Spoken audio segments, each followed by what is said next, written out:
같이 기도하시겠습니다.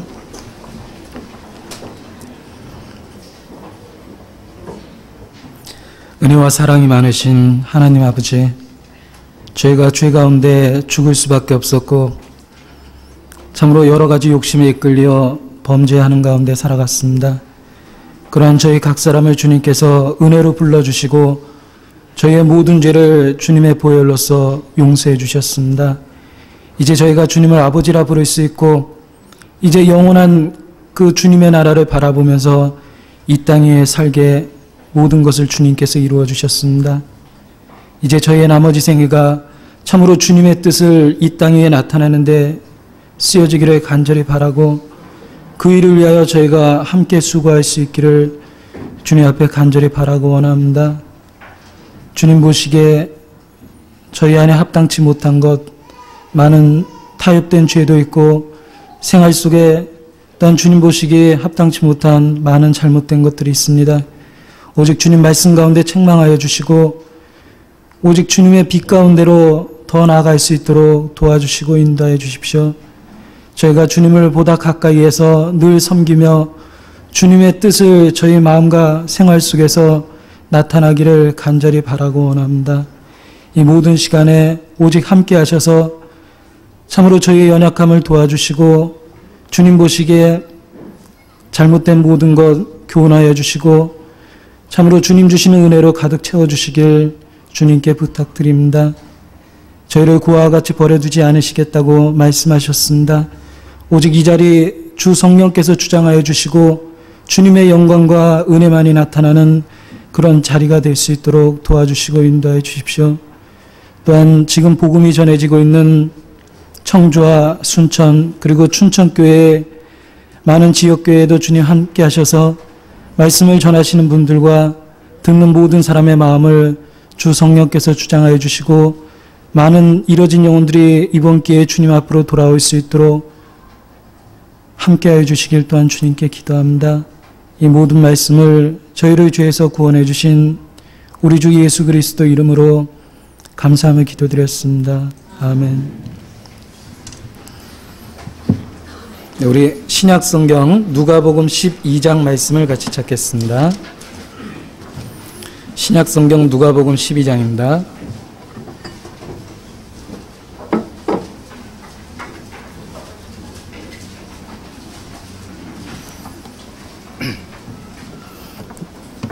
누가복음 12장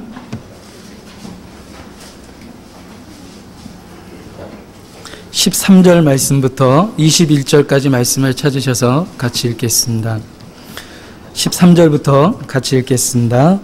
무리 중에 한 사람이 이르되 선생님 내 형을 명하여 유업을 나와 나누게 하소서 하니 이르시되 이 사람아 누가 나를 너희의 재판장이나 물건 나누는 자로 세웠느냐 하시고 저에게 이르시되 삼가 모든 탐심을 물리치라. 사람의 생명이 그 소유에 넉넉한 데 있지 아니하니라 하시고 또 비유로 저희에게 일러 가라사대 한 부자가 그 밭의 소출이 풍성함에 심중에 생각하여 가로되 내가 곡식 쌓아둘 곳이 없으니 어찌할꼬 하고 또 가로되 내가 이렇게 하리라. 내 곡간을 헐고 더 크게 짓고 내 모든 곡식과 물건을 거기 쌓아두리라. 또 내가 내 영혼에게 이르되 영혼아 여러 해 쓸 물건을 많이 쌓아두었으니 평안히 쉬고 먹고 마시고 즐거워하자 하리라 하되 하나님은 이르시되 어리석은 자야 오늘 밤에 내 영혼을 도로 찾으리니 그러면 네 예비한 것이 네 것이 되겠느냐 하셨으니 자기를 위하여 재물을 쌓아두고 하나님께 대하여 부여치 못한 자가 이와 같으니라. 네. 목사님이 이번 주에 그 청주 집회 관계로 안 계시는 관계로 제가 대신 올라왔습니다. 이번 주 청주에서 집회가 있고 또 춘천교회 그리고 순천 이렇게 세 곳에서 전도 집회가 진행되고 있습니다. 그래서 기억하시고 함께 기도해 주셨으면 좋겠습니다. 성경에 너희도 우리를 위하여 간구함으로 도우라라는 말씀이 있죠. 그래서 멀리 떨어져 있지만은 함께 같은 마음으로 간구할 때 하나님께서 더욱더 역사하시리 것이라고 생각을 합니다. 오늘 누가복음 12장 말씀을 우리 같이 생각을 해보겠습니다. 12장 1절 말씀 보면 제가 읽겠습니다. 그동안에 무리 수만 명이 모여 서로 밟힐 만큼 되었더니 예수께서 먼저 제자들에게 말씀하여 가라사대. 그리고 13절 말씀 보면은요. 무리 중에 한 사람이 이르되 선생님 내 형을 명하여 유업을 나와 나누게 하소하니 그러셨습니다. 예수님께서 유대 땅을 다니시면서 여러 가지 일을 행하셨습니다. 그 중에 아마 이 말씀이 기록될 당시에는 예수님의 인기가 굉장히 좋았을 때였을 거라고 생각을 합니다. 왜냐하면 그 오병이어의 기적도 행하셨고 또 죽은 사람도 살리신 적이 있었고 또 여러 가지 병자들에게 그 큰 기적과 이적으로 그들의 병을 고쳐주셨던 사건도 그 전에 기록이 되어 있습니다. 그래서 많은 사람들이 예수님을 쫓아다녔는데 무리 수만 명이 모여 서로 밟힐 만큼 되었더라.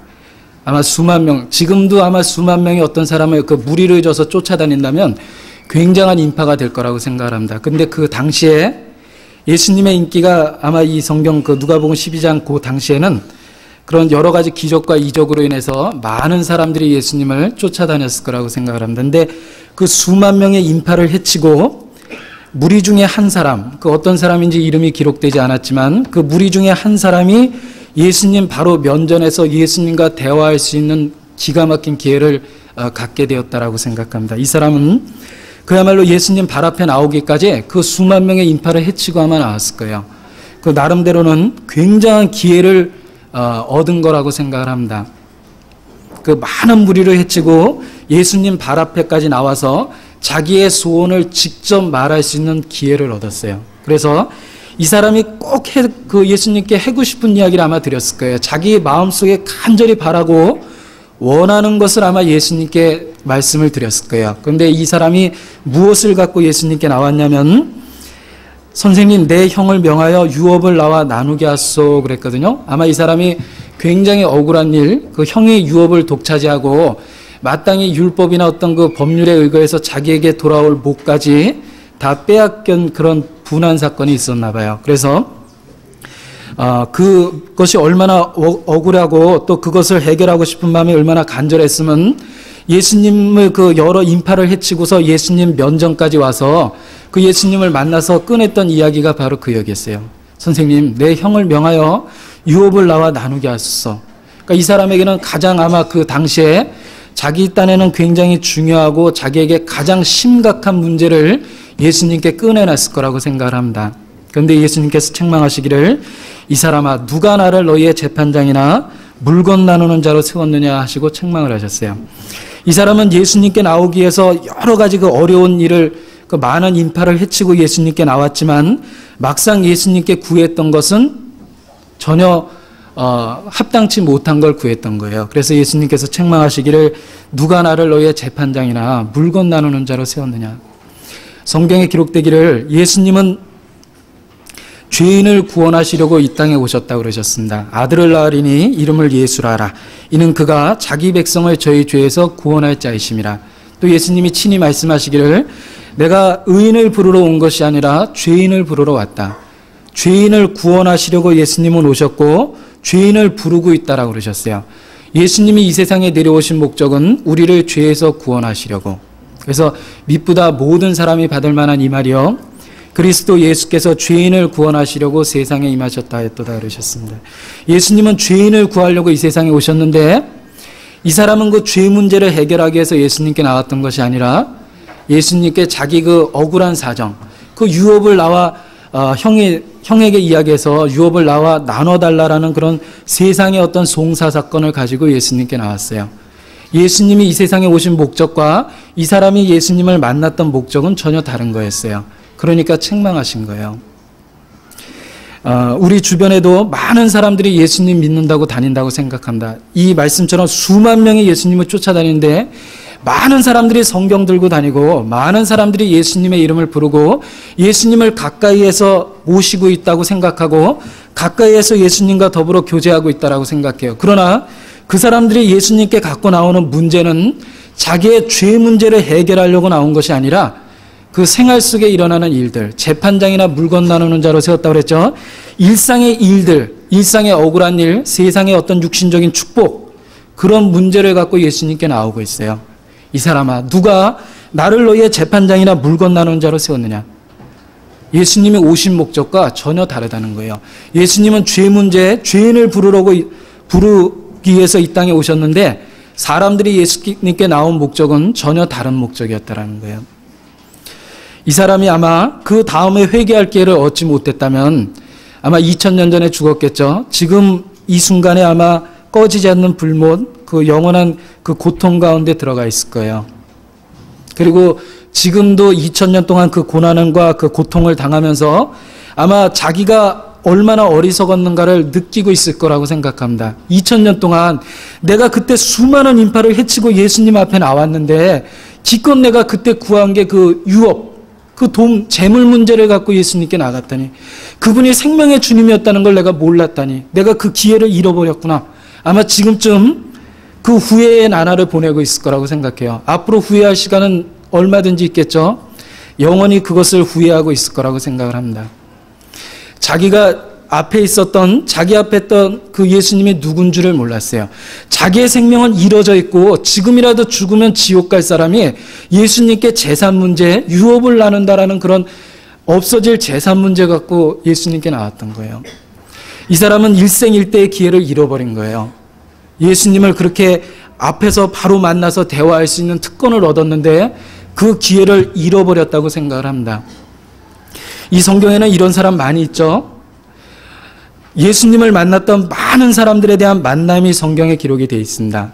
빌라도와 예수님의 만남, 바리새인들과 서기관들의 만남, 예수님과의 만남, 또 간음 중에 잡힌 여자와 예수님과의 만남, 사마리아 여자와 예수님과의 만남, 여러 가지 만남이 기록되어 있는데 아마 우리들도 그 성경에 나타나는 그 인물들 중에 하나로 등장할 거라고 생각해요. 우리도 그 중에 하나 예수님과 만나는 만남을 하나 갖고 있다고 생각합니다. 예를 들면 어떤 사람은 빌라도처럼 예수님을 재판하는 위치에 앉아서 예수님을 만나요. 성경을 배우고 예수님에 대해서 이야기는 하는데 빌라도와 같이 재판장 자리에 앉아 있어요. 진리를 판단하고 진리를 재판하는 자리에 있어요. 진리가 무엇이냐? 예수께서 대답지 아니하셨다고 그랬죠. 그런 마음으로 예수님을 만나고 성경을 대하면 아무런 대답도 성경에서 못 듣는 것이 당연하다고 생각합니다. 또 어떤 사람은 바리새인과 서기관같이 예수님을 만나요. 예수님을 비난하고 예수님을 송사하기 위해서 예수님을 만나는 거예요. 우리 주변에 그런 사람 많이 있죠. 말씀을 배우는데 진리를 판단하고 송사하기 위해서 뭔가 허물을 잡고 흠을 잡기 위해서 성경을 배우고 연구하는 사람이 있어요. 그 사람들은 성경에 기록된 바리새인들이나 서기관처럼 예수님을 만나는 사람들이에요. 또 우리 중에 이 어리석은 무리 중에 이 한 사람이라는 그 어리석은 사람처럼 예수님을 만나는 사람들이 있어요. 기껏해야 세상에 썩어질 문제를 갖고 예수님께 나와요. 이 성경에 나타나는 많은 그 예수님을 만났던 인물들은 실제로 우리 주변에서 늘 벌어지는 일들이고 우리도 그 중에 하나라고 생각을 합니다. 그런데 성경에 예수님을 만나고 참으로 영원한 생명을 얻은 사람들은 죄 문제를 갖고 나왔을 때 예수님께 생명을 얻었어요. 간음 중에 붙잡힌 여자, 예수님께 끌려왔죠. 부끄럽고 죄 가운데 죄에 대한 수치로 인해서 어쩔 줄 몰랐을 거예요. 그 처지에서 예수님을 만났어요. 죄 문제를 갖고 예수님을 만났기 때문에 자기 죄에 대한 해결을 얻었어요. 나도 너를 정죄치 않는다 그랬죠. 그 죄에 대한 정죄함을 받지 않았어요. 또 많은 죄인들이 예수님께 나와서 자기 죄를 자백하고 그 가운데 죄사함의 확신을 얻게 됐어요. 소자야 안심하라, 내 죄사함을 받았느니라. 죄 문제를 갖고 나왔던 많은 사람들은 예수님 앞에 진짜 은혜를 받고 그 문제를 해결했어요. 영원한 생명을 얻게 됐어요. 우리 가운데도 참으로 죄 문제를 갖고 예수님을 찾아 나오고 진리를 찾는다면 주님을 쉽게 만날 거라고 생각합니다. 왜? 주님은 죄인을 구원하시려고 이 세상에 오셨고 죄인을 부르고 있기 때문에 죄 문제를 갖고 예수님께 나오면 함께 연결돼서 그 죄 문제를 해결할 수 있는 거라고 생각합니다. 그런데 여기 등장한 이 무리 중에 한 사람이라는 사람은 유업 나눈다라는 그런 세상적인 문제를 갖고 예수님께 나왔기 때문에 예수님께 책망을 듣게 된 거예요. 이 사람아, 누가 나를 너희의 재판장이나 물건 나누는 자로 세웠느냐? 내가 보기에는 내가 이 세상의 재판장과 물건 나누는 자로 보이느냐? 그 책망하셨어요. 예수님께서 마태복음 16장에 보면은 제자들에게 물어보시기를 사람들이 인자를 누구라 하더냐 물어보셨죠. 사람들이 도대체 인자를 누구라고 하더냐. 사람들이 이르기를 세례 요한 또는 엘리야, 에레미야와 같은 선지자 중에 하나라고 하더이다. 그러면 너희는 나를 누구라 하느냐. 사람들은 그렇게 얘기하는데 나를 따라다니고 있는 너희는 나를 누구라고 생각하느냐라고 물어보셨죠. 시몬 베드로가 그야말로 정답을 얘기했어요. 주는 그리스도시요 살아계신 하나님의 아들이시니이다라고 대답을 했어요. 바요나 시몬아 내가 복이 있다 그러셨어요. 우리가 예수님을 누구로 알고 있느냐라는 그것부터 아주 분명히 해야 된다고 생각을 합니다. 신앙생활이라는 것은 내가 예수님을 주님이라고 부르기 전에 예수님이 누군지 먼저 아는 데서부터 시작된다고 생각해요. 그래서 요한복음 17장 3절에 보면 영생은 유일하신 참 하나님과 그의 보내신 자 예수 그리스도를 아는 것이니이다 그랬죠. 영생이라는 것은 유일하신 참 하나님과 그의 보내신 자 예수 그리스도를 아는 것. 그 하나님의 아들 그리스도 그가 누구인지를 아는 데서 영생이 시작되고 우리의 신앙생활도 거기서부터 시작된다고 생각을 합니다. 예수님이 바람과 파도를 꾸짖어서 잔잔하게 하셨어요. 저가 뉘길래 바람과 파도도 순종하느냐 그러셨죠. 저가 도대체 누구길래 그가 누군지를 아는 데서 우리의 신앙생활이 출발하죠. 또 예수님께서 사마리아 여자를 만나서 내가 하나님의 선물과 네게 물을 달라가 하는 이가 누구인 줄 알았더라면 네가 그에게 구하였을 것이요 그가 내게 생수를 주었을 것이라. 네 앞에서 이야기하고 있는 내가 누구인 줄 아느냐라고 마음에 일깨워 주셨어요. 하나님의 선물과 네게 물을 달라 하는 이가 누구인 줄 알았다면 우리가 신앙생활은 예수님이 누구인 줄 먼저 알아야 돼요. 주는 그리스도시요 살아계신 하나님의 아들이시니이다. 거기서 신앙생활의 그 터전이 딱 꺼지고 그 반석 위에 우리의 신앙의 그 어떤 신앙생활의 열매 맺는 그 집이 세워져 나간다고 생각을 합니다. 그래서 이 무리 중에 한 사람이라고 기록된 이 사람처럼 예수님을 잘못된 지식으로 알고 있는 게 아니에요. 우리는 주님을 그리스도와 또 세상에 오시는 하나님의 아들, 또 나를 죄에서 구원하시는 그리스도, 구세주로 올바로 알고 있을 때 신앙생활이 거기서부터 출발된다고 생각을 합니다. 그래서 이 무리 중에 한 사람이라는 이름이 기록이 안 되고 무리 중에 한 사람이라고 그런 것은 아마 이 사람이 이뤄졌기 때문에 그 이름을 성경책에 기록할 가치가 없었기 때문에 기록 안 하셨을 거라고 생각해요. 이 사람은 예수님을 노력 끝에 만났을 거예요. 그죠? 수많은 인파를 헤치고 나왔지만 예수님이 누구인 줄 몰랐기 때문에 이뤄진 사람이 돼버렸어요.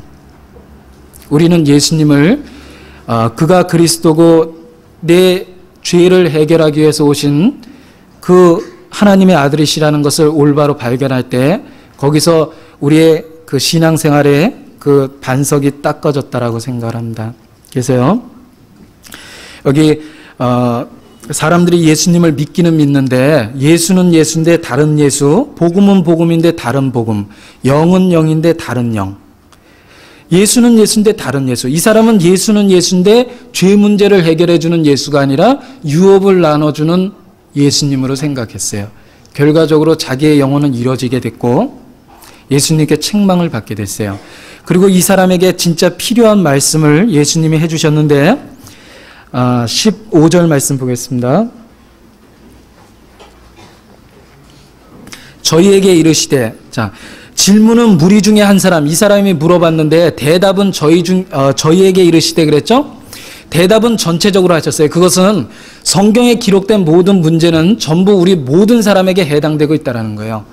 우리도 이 무리 중에 한 사람처럼 유업을 나눈다라는 세상의 억울한 일을 갖고 있을 수 있다는 거예요. 그거는 인생에서 겪게 되는 그런 일반적인 문제고 다 동일한 문제라고 생각합니다. 그러니까 저희에게 이르시되, 자, 너희도 똑같은 마음으로 아마 예수님께 나왔던 사람들이 있을 거예요. 그 큰 무리 중에 그 사람처럼 재물 나누는 문제를 해결하고자, 육신에 썩어질 것을 해결하고자 예수님께 나온 사람들이 있기 때문에 예수님은 대답하실 때는 저희에게 이르시되 그러셨어요. 너희도 똑같은 생각하고 있지 않냐? 그걸 일깨워 주시면서 저희에게 이르시되 삼가 모든 탐심을 물리치라. 그들 마음속에 있는 죄를 지적해내셨습니다. 모든 탐심을 물리치라. 사람의 생명이 그 소유에 넉넉한 데 있지 아니하니라. 생명이 그 소유에 넉넉한 데 있지 않다. 너무나 당연한 얘기죠. 부자도 죽고 가난한 자도 죽게 돼 있어요. 죽는 날을 주장할 자도 없고 생기를 주장하여 자기에게 머물게 할 자도 없다. 부유한 자나 가난한 자나 종된 자나 자유한 자나 누구나 다 죽음 앞에서는 똑같은 거예요. 그 운명을 피할 수가 없죠. 한 번 죽는 것은 사람에게 정하셨다라고 그렇기 때문에 그래요. 그런데 그 죽음을 앞에 둔 인간이 그 생명이 소유에 넉넉한 데 있지 않다. 다 죽는 운명을 갖고 있는데 너희의 그 생명에 관한 그 문제는 너희가 소유가 많고 적음에 있는 것이 아니다. 사람의 생명이 그 소유에 넉넉한 데 있는 것이 아니다라고 일깨워 주셨어요. 먼저 네가 이뤄진 생명이고 네가 지금이라도 죽으면 죄싹은 사망이라는 하나님 법에 의해서 영원한 멸망으로 들어가고 있다는 걸 일깨워 주신 거예요. 그 소유가 많고 적고가 네 생명하고 무슨 관계가 있냐. 예수님이 이르시기를 사람이 천하를 얻고도 자기 목숨을 잃어버리면 무엇이 유익하냐 그러셨죠. 생명이 이뤄진 사람이 하나님 앞에 그 이뤄진 생명을 갖고 있는 사람이 소유에 넉넉한 것을 따지면 무슨 소용이 있겠냐. 탐심을 물리치라. 먼저 그 마음에 있는 탐심을 물리치고 하나님에 대한 진리를 찾아보라고 일깨워 주기 위해서 아마 이런 말씀을 하셨을 거라고 생각합니다. 전도서에 보면은 물론 모든 산자 중에 참여한 자가 복이 있으면 산 개가 죽은 사자보다 낫다라는 말씀이 있죠. 사람은 개냐 사자냐를 따질 거예요 아마. 그러나 하나님은 살아있냐 죽었냐를 보시는 거예요. 산 개가 죽은 사자보다 낫다. 하나님이 보시기에는요, 부자면 어떻고 종이면 어떻고 자유자면 어떠냐 이거예요. 죽어있다는 게 무슨 소용이 있냐. 이 세상에서는 개처럼 살아도 살아있는 게 소중하다라는 거예요. 무릇 모든 산자 중에 참여한 자가 복이 있으면 산 개가 죽은 사자보다 나음이라. 사람은 개냐 사자냐 따지겠죠? 야 이게 개냐 사자냐. 하나님은 생명이 있냐 없냐를 따지는 거예요. 거지 나사로냐 부자냐. 사람은 그렇게 따지겠죠? 하나님은 구원받은 나사로냐 지옥 갈 부자냐라고 보실 거예요. 사람의 생명은 그 소유에 넉넉한 데 있지 않다. 너무 당연한 걸 우리가 잊어버리면서 살 때가 많이 있어요. 가장 귀중한 건 생명에 관한 문제예요. 우리가 오늘도 하루 이렇게 지냈죠. 그 오늘 지내온 것이 생명에 관한 거하고 연결돼 있을 때 우리의 삶이 비로소 가치가 있는 거예요. 내가 소유에 넉넉한 걸 갖고 오늘 그 문제를 갖고 하루를 보냈다면 하나님 앞에서 있어도 되고 없어도 되는 하루였어요. 실제로. 사람의 생명이 소유에 넉넉한 데 있지 않다.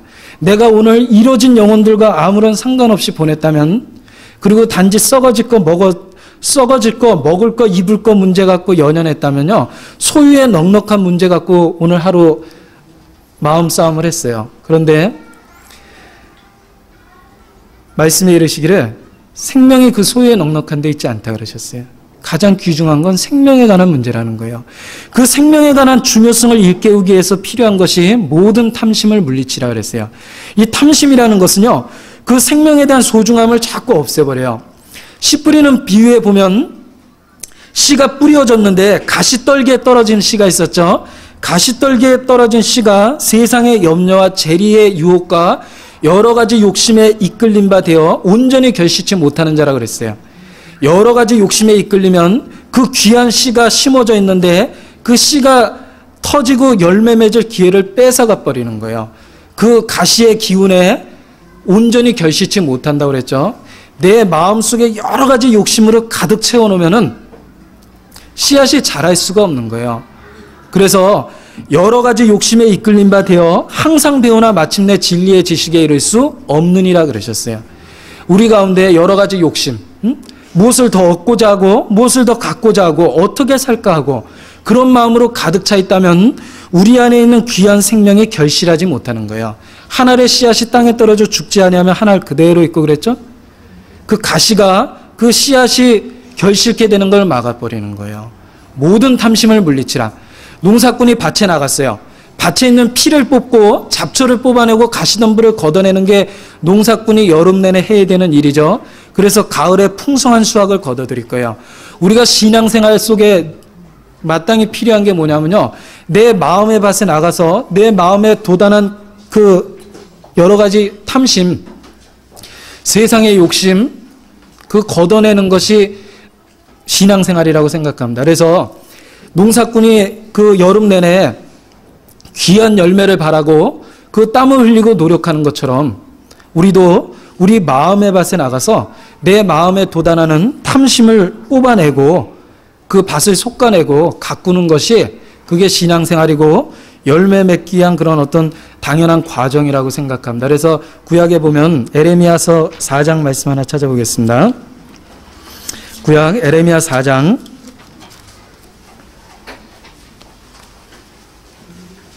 에레미야 4장 말씀 보시겠습니다.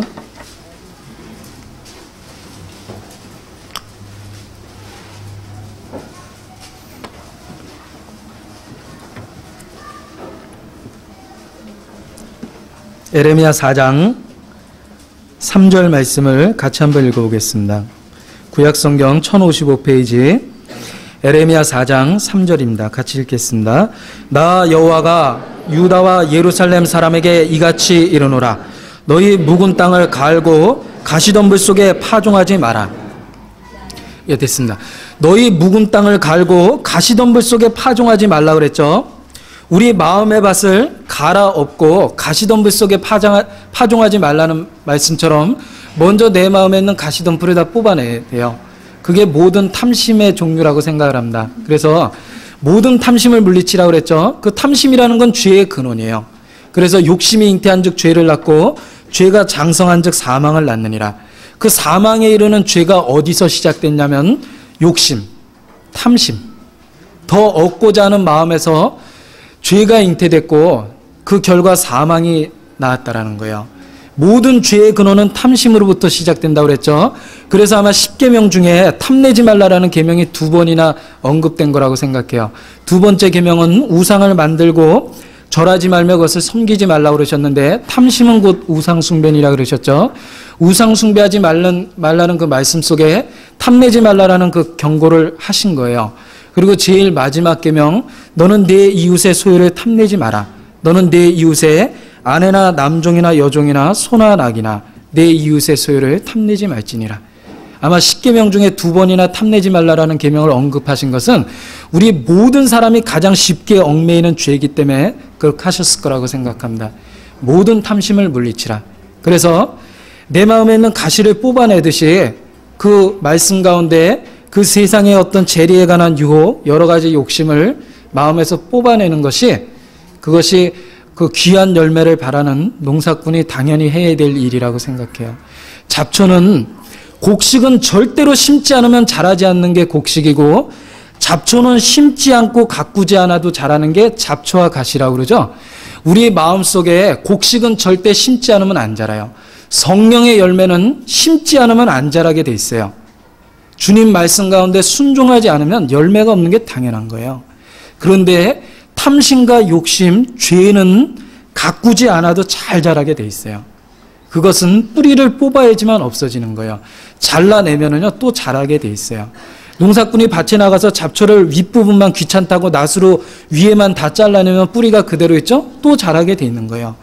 우리가 근본적으로 내 마음에 있는 세상에 심겨놓은 그 욕심을 뽑아내는 수밖에 없는 거예요.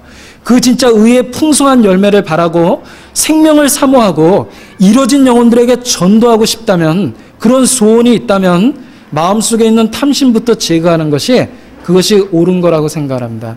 너희는 삼가 모든 탐심을 물리치라라고 우리에게 그래서 교훈을 해주셨을 거라고 생각합니다.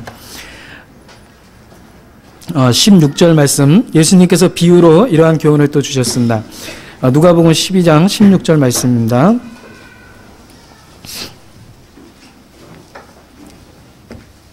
여기 보면은 또 비유로 저희에게 일러 가라스 때 한 부자가 그 밭의 소출이 풍성하매 심중에 생각하여 가로되 내가 곡식 쌓아둘 곳이 없으니 어찌할꼬. 그러다가 이 한 부자가 있었는데 아마 밭의 소출이 풍성했대요.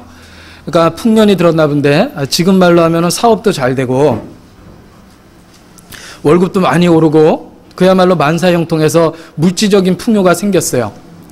밭의 소출이 풍성하니까 이 부자가 기껏 생각해낸 게 뭐냐면 내가 곡식 쌓아둘 곳이 없으니 어찌할꼬 하고 또 가로되 내가 이렇게 하리라. 내 곡간을 헐고 더 크게 짓고 내 모든 곡식과 물건을 거기 쌓아두리라. 또 내가 내 영혼에게 이르되 영혼아 여러 해 쓸 물건을 많이 쌓아두었으니 평안히 쉬고 먹고 마시고 즐거워하자 하리라 그랬죠.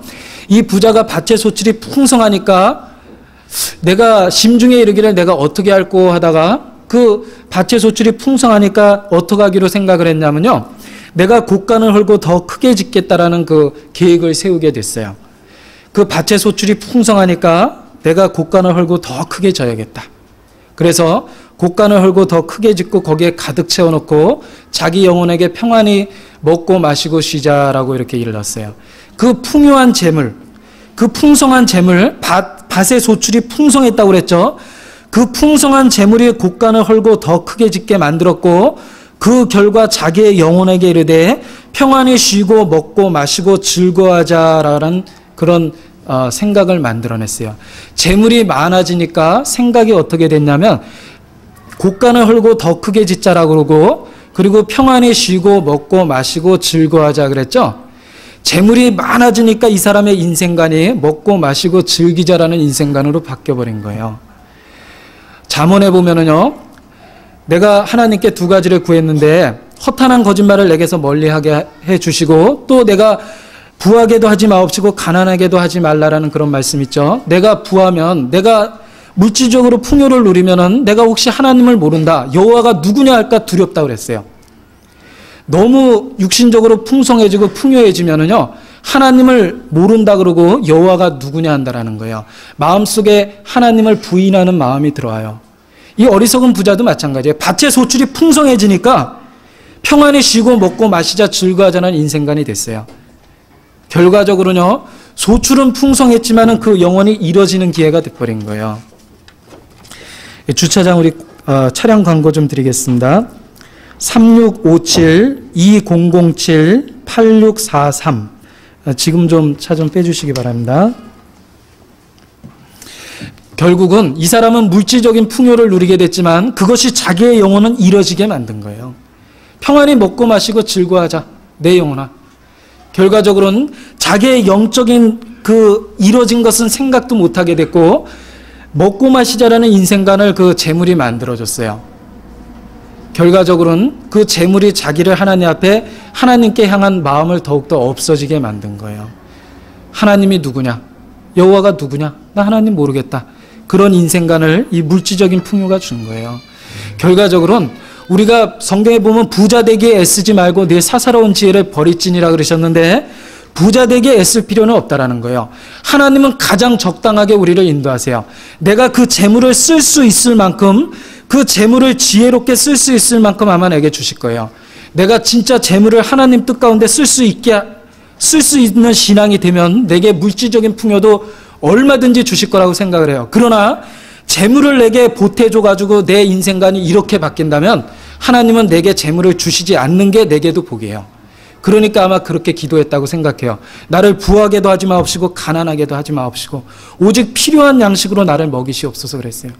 너무 부자 되는 것도요. 그 재물을 관리할 수 있는 신앙이 없다라면은 그건 신앙적인 위기라고 생각해요. 그건 축복이 아니에요. 왜? 그 인생관이 바뀌기 때문에 그래요. 먹고 마시고 즐거워하자. 하나님과 상관없이 되는 거예요. 전도서에 보면 지혜자의 마음은 초상집에 있고 우매자의 마음은 연락하는 집에 있다. 진짜 지혜자는요. 죽음을 생각하는 사람이에요. 사람이 초상집에 가는 것이 잔치집에 가는 것보다 더 나으니 이는 모든 사람의 결국이 이와 같이 됨이라. 산자가 이것에 유심하리로다. 죽음을 생각하면요. 지혜를 배우는 거예요. 왜? 누구나 다 죽기 때문에 그래요. 한 번 죽는 거 사람에게 정해놨다고 그랬죠? 누구나 다 죽음이라는 걸 맞이해야 돼요. 그리고 그 죽음 이후의 세계를 준비해야 돼요. 죽음이라는 걸 생각하면요. 지혜를 배우게 되는 거예요. 내가 오늘이라도 죽는다고 생각하면요. 내가 진짜 어떻게 살아야 될지 너무 분명한 답이 나타나요. 내가 아무리 미워하는 사람도 그 미움도 끝나는 거예요. 죽음이라는 것은 다시는 사랑함과 미워함과 시기함이 없어진다고 그랬거든요. 죽음이라는 관념 없어지는 거예요. 미움? 죽음 앞에서는 사랑, 미움, 시기 이런 거 없어지는 거죠. 오늘이라도 진짜 내가 죽음이라는 걸 생각해 보면은요, 이 세상에 나를 괴롭혔던 남을 미워하는 마음도 없어지고 사랑이라는 것도 세상의 인연도 끝나는 거예요. 진짜 하나님 앞에 내 영혼에 관한 걸 돌아봐야 돼요. 죽음은 우리를 지혜롭게 만들어요. 그래서 지혜자의 마음은 초상집에 있고 우매자의 마음은 연락하는 집에 있다. 어리석은 사람은 연락하는 집에 그 마음이 있어요. 도대체 어떻게 하면 좀 재밌게 살까? 어떤 즐거운 일이 없을까? 어떻게 하면 좀 잘 먹고 잘 살까? 우매자의 마음은 연락하는 집에 있다고 그랬죠. 이 사람의 많은 재물이 그 사람의 마음을 평안히 쉬고 먹고 마시자라는 생각으로 바꿔놨어요. 이 저주예요. 그래서 악인은 항상 그 평안하고 그 재물이 더한다 그랬어요. 재물이 더하는 게 꼭 축복은 아니라는 거예요. 내가 그것을 지혜롭게 쓸 수 있는 마음이 내게 없다면 그건 축복이 아니에요. 이 어리석은 부자는 재물이 많아짐에 따라서 하나님 앞에 그 영혼에 대해서, 자기의 진짜 이루어진 영혼에 대해서는 더욱더 무감각하게 돼버렸어요. 그리고 기껏 생각해낸 게 내가 곳간을 헐고 더 크게 짓겠다. 곳간을 헐고 더 크게 짓겠다. 그 곳간을 헐고 더 크게 진다라는 말이 아마 이런 뜻이라고 생각합니다. 우리는 각각 나름대로의 곳간이 있어요. 자기의 그 분수가 있고 자기의 그 생활 형편이라는 게 있죠. 그런데 소유가 많아지면 그 곳간을 헐고 더 크게 져요. 그렇죠, 대부분. 그래서 생활이 부유해지고 재산이 늘어나면 생활 규모도 거기에 맞춰서 늘어나요. 그 곳간을 헐고 더 크게 짓는 거예요. 그 더 크게 진 곳간을 채우려고 보면 또 바쁘고 세상 욕심에 탐심이 또 자기를 가득 채우게 돼요. 은을 사랑하는 자는 은으로 만족함이 없고 풍부를 사랑하는 자는 소득으로 만족함이 없다라고 그랬죠. 성경에 미리 정답이 써 있어요. 아무리 은을 많이 모으고 풍요로운 생활을 사모하는 자도 소득으로 만족함이 없다고 그랬어요. 소득이 더 는다고 행복한 건 아니에요. 돈이 있어서 행복하다면 부자는 다 행복한 사람인가요? 그렇지 않다는 거예요. 이 세상은 하나님의 은혜 아니면 채워지지 않는 그런 것이 있어요, 우리 마음속에. 그런데 밭에 소출이 많아지니까 이 어리석은 부자는 기껏 생각해낸 게 자기 곳간을 헐고 더 크게 짓자라는 것을 계획해냈어요. 곳간을 헐고 더 크게 진다고 그랬죠. 디모데 전서 6장 말씀을 우리 찾아보겠습니다. 디모데 전서 6장 말씀입니다.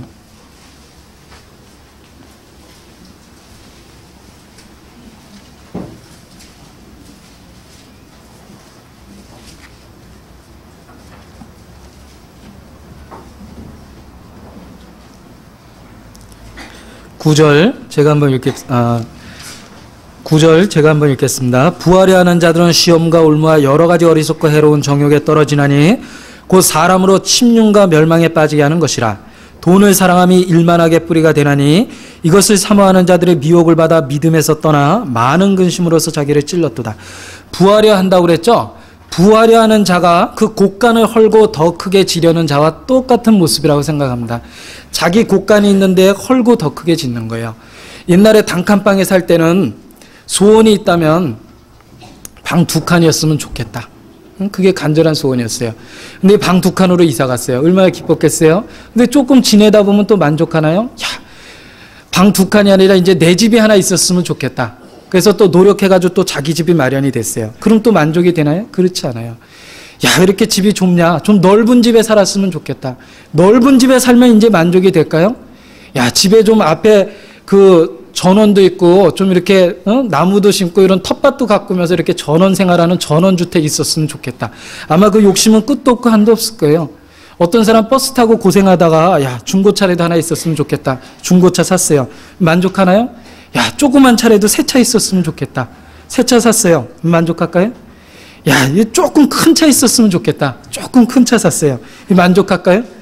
물 건너온 차 좋은 거 많다는데 외제차 탔으면 좋겠다. 끝도 없고 한도 없는 거예요, 사람 마음이라는 건. 옛날에 어렵게 살 때는 진짜 배불리 먹는 게 소원이었어요. 그런 시대 있었죠? 내가 쌀밥에 고깃국 한번 먹어봤으면 좋겠다. 먹게 됐어요. 만족하나요? 다른 거 없을까? 별미 없을까? 이거 맨날 먹는 것만 먹고 뭐 특별한 거 없을까? 사람 마음이란 끝도 없고 한도 없어요. 그런데 우리는 곳간을 헐고 더 크게 지으려는 마음 때문에 만족이 없는 거예요. 물질이 늘어나도 물질로 인해 만족이 안 가요. 왜? 더 큰 것을 바라고 곳간을 헐고 이미 더 크게 져놨어요. 자기 생활의 곳간을 늘려나가니까 만족이 없는 거예요. 그게 부하려 하는 자죠. 이 부하려 하는 자는 실제로 돈이 부족한 사람이 아니라 돈을 사랑하는 사람이라고 생각을 해요. 돈을 사랑하면 일만하게 뿌리가 된다고 그랬죠. 돈이 없어서, 먹을 거 입을 게 없어서 돈을 사모하고 부하려 하는 게 아니라, 이제 돈이 부족해서 돈을 벌려고 그러는 것이 아니라 돈 자체가 나의 사랑하는 주체가 됐어요. 그러니까 부하려 하는 것이 세상의 그 삶의 목표예요. 부하려 하는 자들은 시험과 올무와 여러 가지 어리석고 해로운 정욕에 떨어진다 그랬죠. 돈을 사랑하면 일만하게 뿌리가 된다. 그래서 이것을 사모하는 자들이 미혹을 받아 믿음에서 떠나 많은 근심으로 자기를 찔렀다 그랬죠. 이 세상에서 더 많은 것을 바라고 곳간을 헐고 더 크게 짓겠다, 더 즐겁고 재미난 일이 없을까 하다 보면은요, 많은 근심이 비로소 생기기 시작하는 거예요. 어떻게 살아야 될지 도대체 막막하고 걱정되는 일 투성이에요. 내 앞에서 어떤 영혼이 이루어지고 있다는 것에 대한 것은 관심이 없어요. 인생관이 잘못되어 있는 거예요. 어리석은 자야 그러셨죠. 세상 사람은 그 사람을 부자라고 이야기할 수도 있고 아주 생활 계획이 탄탄하고 기가 막힌 아이디어로 사업도 잘하고 그야말로 주식에 대한 정보도 파삭하고 뭐 투자 정보도 확실하고 어디에 아파트 새로 분양하고 이런 세상적으로 굉장히 지혜로운 사람이라고 생각할 수 있을지 모르겠지만 하나님은 이르시기를 어리석은 자라고 그랬어요. 어리석은 사람이에요. 우리도 만약에 자기의 곳간을 헐고 더 크게 짓자라는데 인생의 목적을 두고 산다면은요, 채워지지 않는 그런 답답함과 불안함이 있어요. 그래서 부하려 하는 자들은 믿음에서 떠나 많은 근심으로 자기를 찔렀다고 그랬죠. 그 다음부터는 신앙적인 걱정과 염려가 아니에요. 어떻게 살까? 무엇을 먹을까? 무엇을 마실까? 그런 것으로 자기를 근심케 하고 하루 종일 그러한 생각으로 지내게 되는 거예요. 그런데 성경의 재물이라는 것은 디모데전서 6장 17절에 보면은요, 이 재물의 특징이 뭐냐면요, 17절, 네가 이 세대의 부한 자들을 명하여 마음을 높이지 말고 정함이 없는 재물에 소망을 두지 말고 그랬죠. 정함이 없는 재물, 재물의 특징은 정함이 없다라는 거예요. 정자가 그게 깨끗할 정자가 아니고요, 확정한다 할 때 그런 정자예요. 재물이라는 건 정해져 있는 게 아니에요. 내가 재물을 모아도 다시 없어질 수 있다라는 거예요. 정함이 없는 재물에 소망을 두지 말라고 그랬죠. 재물을 모으지만 누가 취하는지 알지 못한다 그랬어요. 정령이 날개를 돋고 독수리에 나르는 것처럼 날아가리라 그랬어요. 재물을 모으면은요, 얼마든지 그 중간에 재물이 없어질 수 있는 것이 그런 성격을 갖고 있다라는 거예요. 재물 자체는 정함이 없다라는 거예요. 정함이 없는 재물, 거기에 소망을 두지 말라 그랬어요. 재물이라는 것은 날개를 돋고 날아간다고 그랬죠. 에레미야 17장에 보면 자고새가 낳지 않은 알을 품음과 같아서 중년에 그것이 떠나겠다라고 그랬어요. 자고새가 자기가 낳지 않은 알을 주워서 양자겠죠. 그 알을 품었어요. 그래서 품어가지고 알이 부화돼가지고 잘 키웠더니 조금이 알이 부화돼가지고 자라다 보니까 자기하고 엄마 모습이 다르거든요. 야, 이거 엄마 따로 있나 보다. 자고새가 중간에 엄마 찾아 나갔어요. 자고새가 낳지 않은 알을 품음과 같아서 중년에 그것이 그를 떠나게 될 거라고 그랬어요. 마치 불의로 재물을 모은 자도 이와 같다고 그러셨죠. 수단과 방법을 가리지 않고 재물을 모았어요. 정함이 없는 거예요. 날개를 돋고 날아가고 중년에 그것이 떠나게 된다는 것처럼 어느 날 그 재물이 자기를 버리게 되는 거예요. 그 정함 없는 재물에 소망을 두지 말라. 내가 아무리 아끼고 재물을 모아도요, 내게 순식간에 불행과 재앙이 닥치면 없어지는 거예요. 정함이 없기 때문에 그래요. 그래서 전도서 5장 말씀 우리 하나 찾아보겠습니다. 전도서 5장 말씀입니다.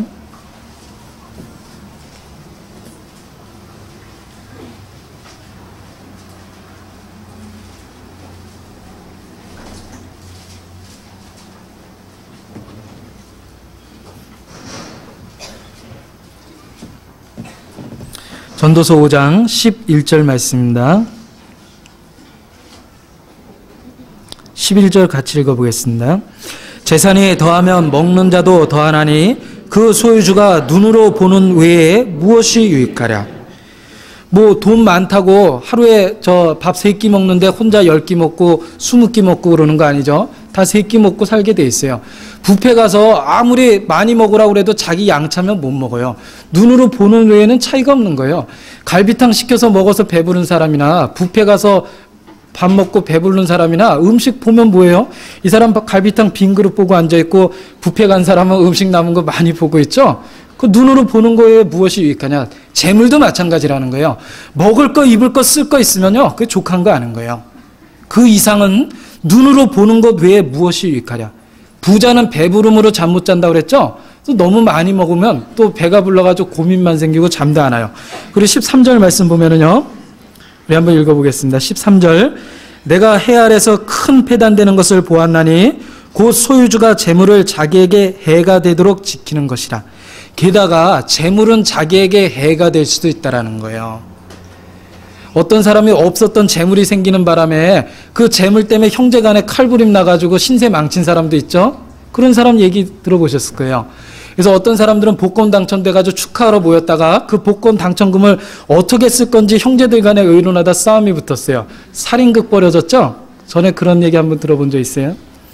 재물이 있어도 그게 해가 될 수 있다는 거예요. 돈이 없으면 강도 맞을 위험이 없는데 어떤 사람이 집에 재물을 많이 잠겨둔다고 소문이 나가지고 강도가 그 집을 노리고 결국은 그 사람의 생명까지 해하게 될 수 있는 거예요. 재물이라는 것은 그 소유주가 재물을 자기에게 해가 되도록 지킬 수도 있다는 거예요. 우리에게 있는 재물이 우리에게 유익한 것은 아니라는 거예요. 실제로 내게 있는 재물이 다 없어져도 하나님이 없어지지 않는 은혜로 채워주신다면 그게 훨씬 더 나은 거예요. 그런데 이 정함이 없다라는 재물의 의미를 잘 잊어버리고 살 때가 많이 있어요. 마치 움켜잡으면 다 내 것인 것처럼 보여요. 그러니까 부자 되기에 애써요. 성경에 부자 되기에 애쓰지 말라고 그랬죠? 사사로운 지혜를 버릴지니라 그랬는데 사사로운 지혜, 뭐 투자에 대한 지혜, 뭐 여러 가지 돈 버는 여러 가지 그 기획들 많죠? 그런 걸 가지고 자기를 괴롭게 하고 그 돈 모으는데 많은 시간과 노력을 투자해요. 부자 되기에 애쓰죠? 아무리 재산을 모아놔도요. 불의로 치부하는 자는 그 재산이 자고새가 낫지 않은 알을 품은가 같다 그랬죠? 없어지는 거예요. 욥기에도 그런 말씀인데 하나 찾아보겠습니다. 욥기 20장.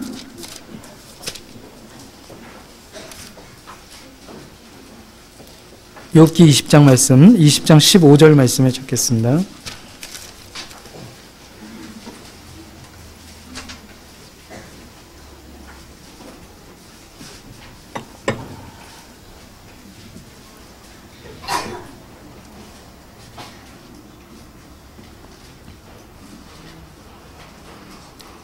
욥기 20장 15절입니다.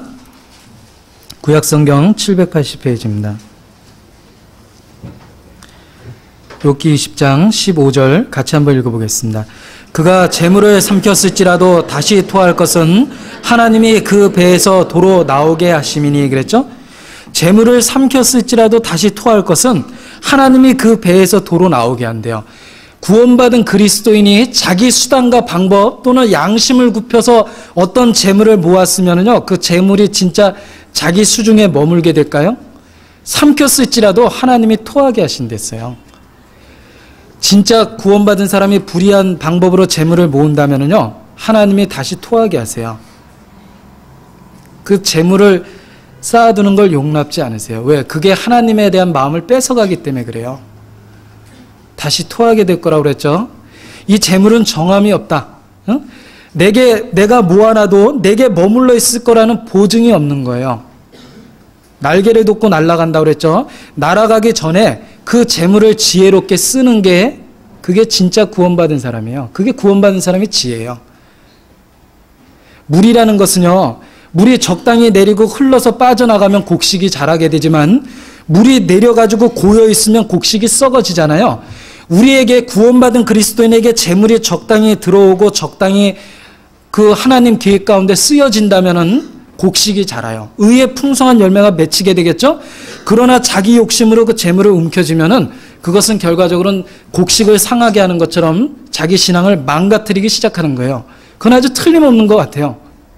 재물이라는 것은 틀림없이 자기 신앙을 망가뜨리는 데 쓰여요.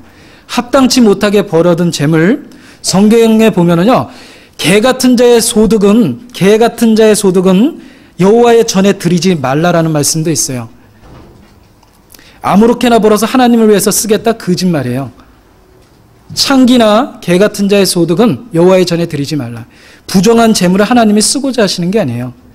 구원받은 그리스도인이 정당한 방법으로 땀 흘려 번 돈을 하나님은 가치 있게 보세요. 그리고 그것을 하나님 뜻 가운데 쓰여지게 할 때 내 신앙의 열매가 맺어지게 하시는 거예요. 그래서 마치 곡식에게 물이 흐르고 그 곡식에게 필요한 수분을 공급하고 다시 빠져나가듯이 재물이라는 것은 우리에게 통과돼 나가는 그런 것으로 사용되는 것이 마땅하다고 생각합니다. 내게 고여 있으면은요, 그 재물이 결국은 자기의 신앙을 좀먹게 되는 거예요. 야고보서 5장에 그러한 경고에 대한 말씀이 있습니다. 찾아보겠습니다. 신약성경 야고보서 5장입니다. 야고보서 5장 1절 말씀입니다.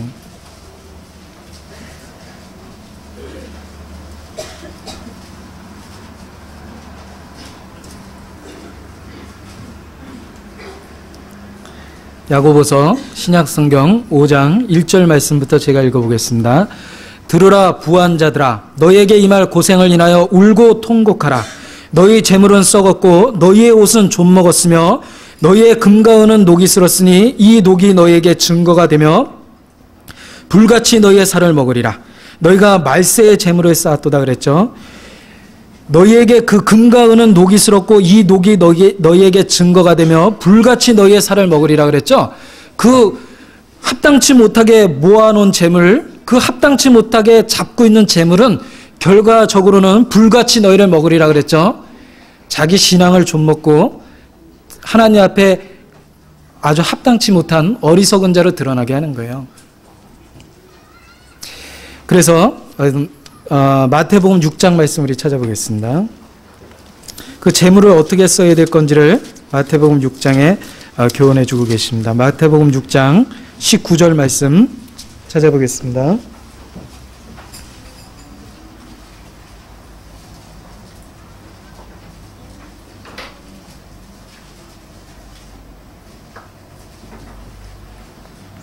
마태복음 6장 19절입니다. 제가 읽겠습니다. 너희를 위하여 보물을 땅에 쌓아두지 말라. 자, 이 말씀 보면은요, 너희를 위하여 보물을 땅에 쌓아두지 말라 그랬죠? 하나님을 위하여 너희 보물을 땅에 쌓아두지 말라라고 그러신 게 아니에요. 하나님을 위하여 보물을 땅에 쌓아두지 말라라고 그러신 게 아니라 너희를 위하여 보물을 땅에 쌓아두지 말라라고 그러셨어요.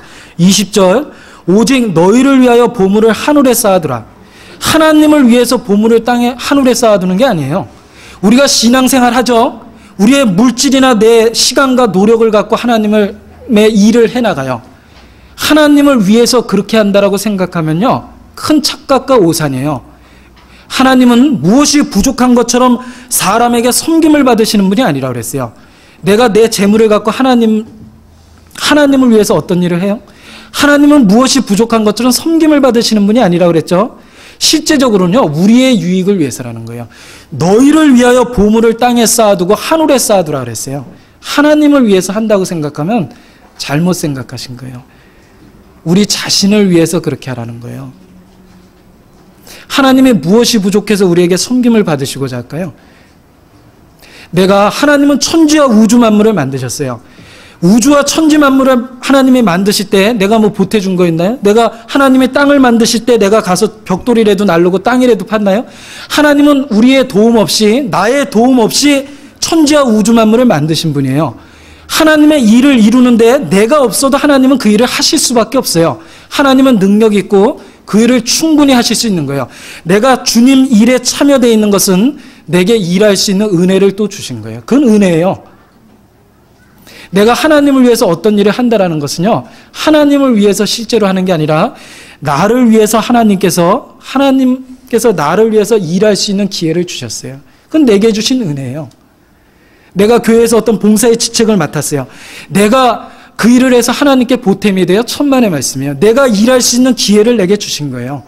내가 물질이 많아서 헌금할 수 있는 기회를 주셨어요. 하나님을 위해 보탬이 된 게 아니라 실제적으로는 나를 위해서 그렇게 하는 게 하나님이 도와주신 거예요. 우리가 하나님의 일을 보태주는 게 아니라는 거예요. 하나님은 우리 각 사람의 유익을 위해서 일을 할 수 있는 기회를 주시는 거예요. 내가 안 하면 하나님은 다른 방법으로 틀림없이 하세요. 내가 없어도 하나님은 천지와 우주 만물을 만드셨고 내가 없어도 하나님은 그 일을 해나가세요. 단지 내가 안 하면 나는 그 은혜와 축복을 받을 기회에서 스스로 그것을 저버렸을 뿐이에요. 이 말씀 속에서 너희를 위하여 보물을 땅에 쌓아두지 말고 너희를 위하여 하늘에 쌓아두라는 얘기는요, 바로 신앙생활은 우리 각자를 위해 하는 거라는 거예요. 내가 재물을 주님께 드릴 수 있는 마음을 주셨다면요, 하나님은 내게 그것을 나를 위해서 그렇게 기회를 만들어 주신 거예요. 내가 땅이 조금 있어서 내가 그 땅을 팔아서 교회에 어떤 주님의 일을 위해서 내놨어요. 하나님, 우주 만물을 만든 하나님, 지구를 만든 하나님이 그까지 땅덩어리 받으실까요? 그러나 내게 그 땅을 주시고 내가 일할 수 있는 기회와 은혜를 주신 거예요. 내가 주님을 위해서 뭔가 할 수 있는 능력이 있다면요, 그건 하나님이 내게 베풀어 주신 굉장한 은혜예요.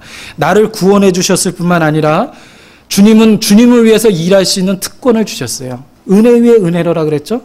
하나님을 위해서 일할 수 있는 기회를 주셨어요. 그건 은혜예요. 특권이에요. 그런데 그걸 거꾸로 생각하는 경우가 너무 많이 있다고 생각을 합니다. 잠언 8장 18절 말씀 또 찾아보겠습니다.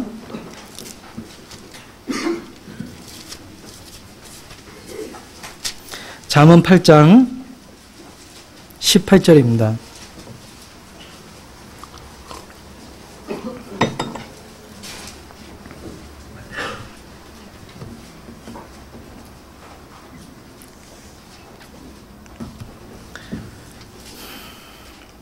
(18절부터) (21절까지) 같이 읽겠습니다.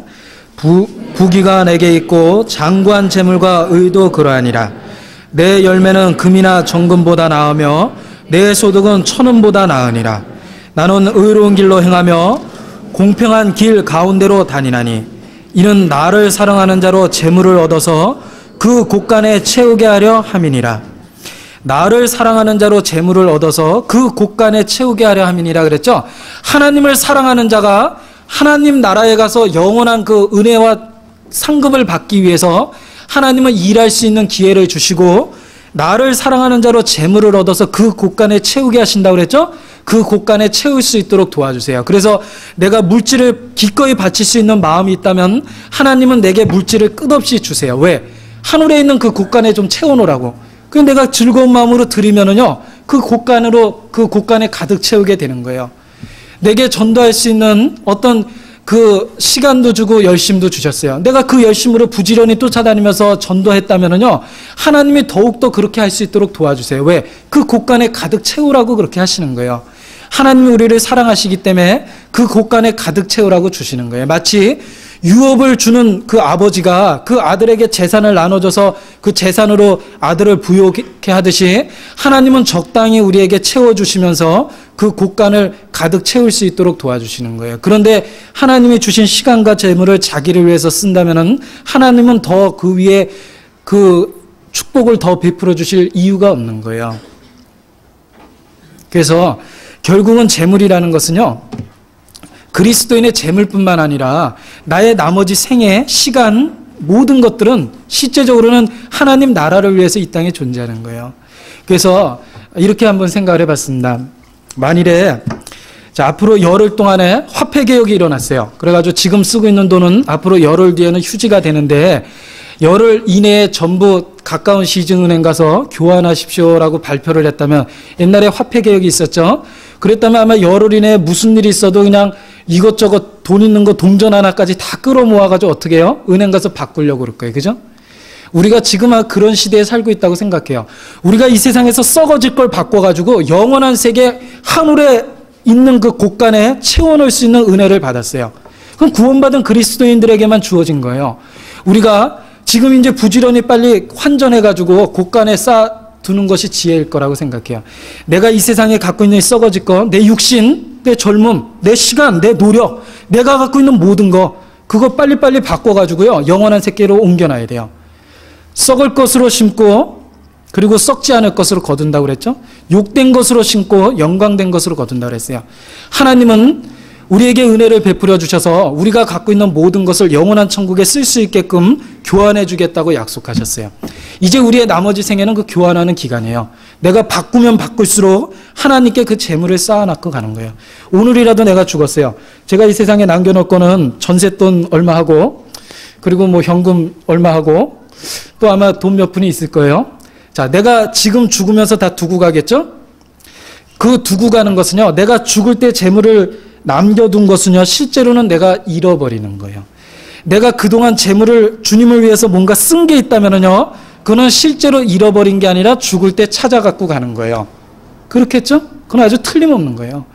오늘이라도 주님이 나를 부르시면은요, 내가 과도하게 갖고 있고 내가 과도하게 아꼈던 내 모든 것들, 그거는요, 다 잃어지는 거예요. 그건 두고 갈 거거든요. 그리고 주님을 위해서 썼던, 인색하게나마 썼던 모든 것들은 죽을 때 찾아갖고 갈 거예요. 우리가 어떻게 주님 앞에서 살아야 될지 지혜를 배울 수 있는 거예요. 어리석은 자는 움켜쥐고 자기에게 가득 채워놨어요. 고간을 헐고 더 크게 채웠죠? 어리석은 자야. 자기에 대하여 부여하고 하나님께 대하여 부여치 못한 자가 이와 같으니라 그랬어요. 그 어리석은 사람이에요.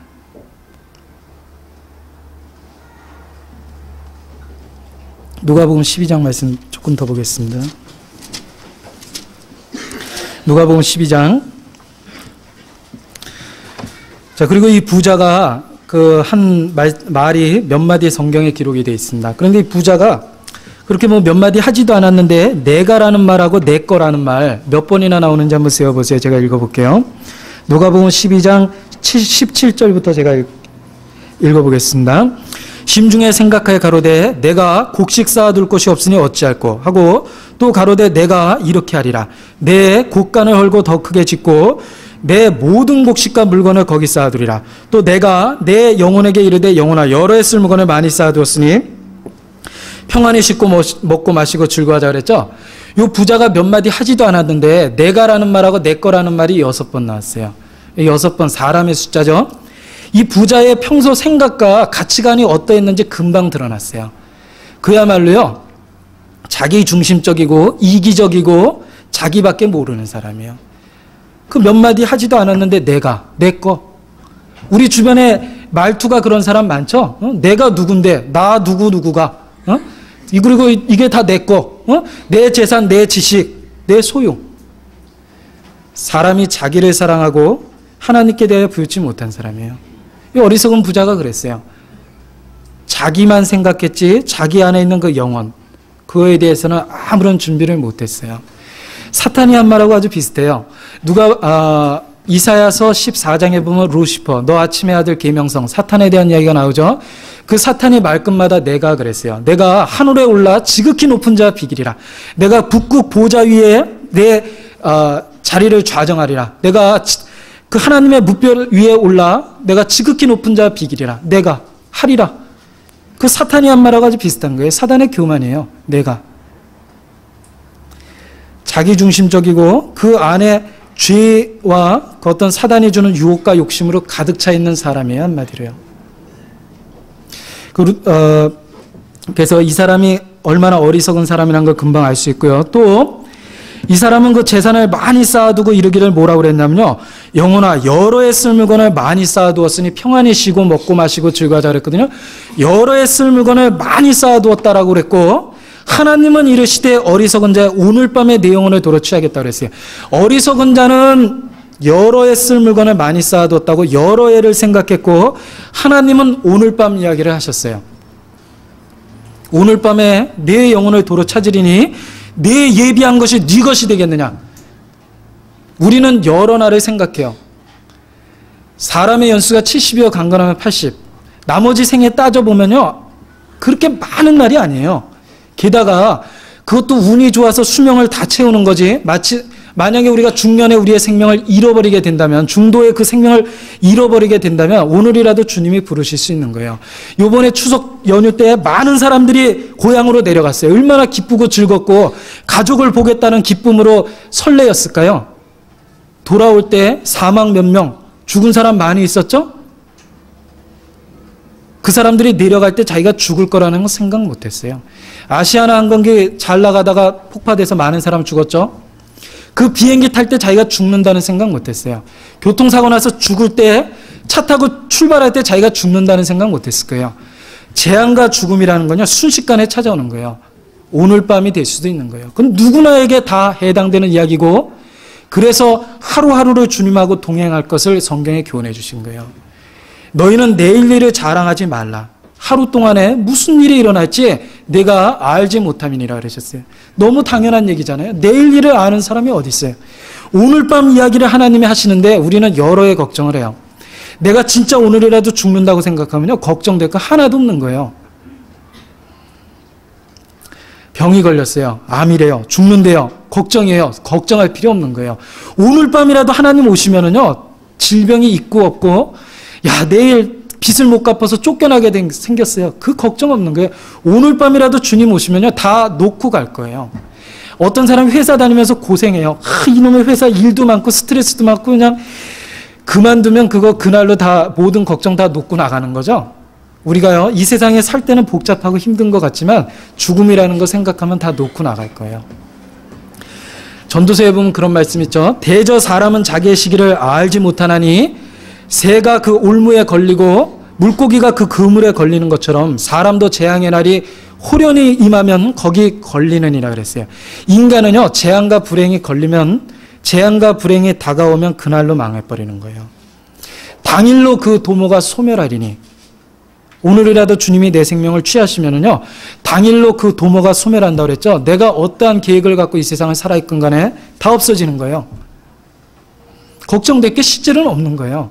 오지도 않을 내일을 위해서 뭐를 걱정하고 우리가 근심될 게 실제로 뭐가 있어요.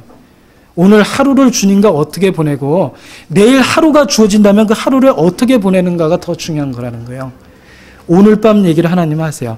그래서 구원 얻는 날이 성경에 보면 다 오늘로 돼 있잖아요. 보라 지금은 우리가 구원 얻을 때요, 보라 지금은 구원의 날이다.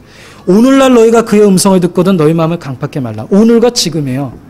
우리에게 내일이라는 것은요, 하나님이 허락하시지 않는 한 있을 수 없는 거예요. 실제로 우리가 주의 뜻이면 마땅히 이것저것을 하리라 그랬죠. 내일이 없다면요, 오늘로 내 인생은 마감이에요. 그것이 우리를 지혜롭게 하는 거예요. 어떻게 살아야 될지 지혜롭게 해주세요. 누가복음 13장 1절 말씀 보겠습니다.